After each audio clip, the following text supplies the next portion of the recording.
first ang topic natin ngayon is full self-driving collision avoidance. So makikita natin ngayon dito sa 401 habang nagbabiyahe po ako. So tuloy-tuloy lang, yung semi-truck nasa right ko, yung Honda CRV sa harapan ko, yung Toyota van. So magra-right lane ngayon ang Tesla, tapos ito biglang kakaliwa yan, kukunin yung line ko. Ang gagawin ng Tesla is i-avoid niya yung accident, yung collision, para ma-avoid yung accident namin. So kung mapapansin nyo po, yung Tesla full self-driving is kung gaano siya ka-proactive. Mapipredict niya kaagad.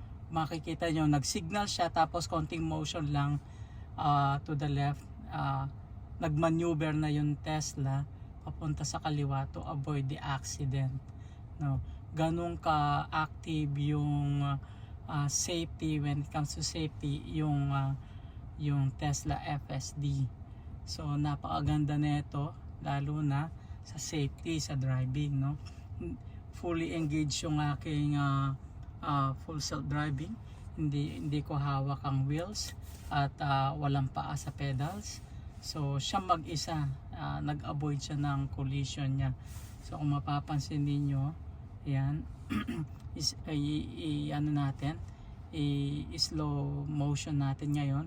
Magbi-blink naman siya, yun, nag-light siya, pero hindi siya clear, kakaliwa siya ngayon. So mag-avoid ngayon yung Tesla full self-driving para hindi iwas sa aksidente, and then balik ulit sa line. Dito naman sa right pillar, kukuhanin ko yan. Yan, tsaka siya palang siya nag change lane. So yan. So yung link nakapost po dyan kung gusto niyo pong bumili ng Tesla. Affordable na po sila dahil mayroong 5,000 grant ang government ngayon para maka-rebate kayo at maka-discount kayo, kumbaga, sa pagbili nyo ng sasakyan.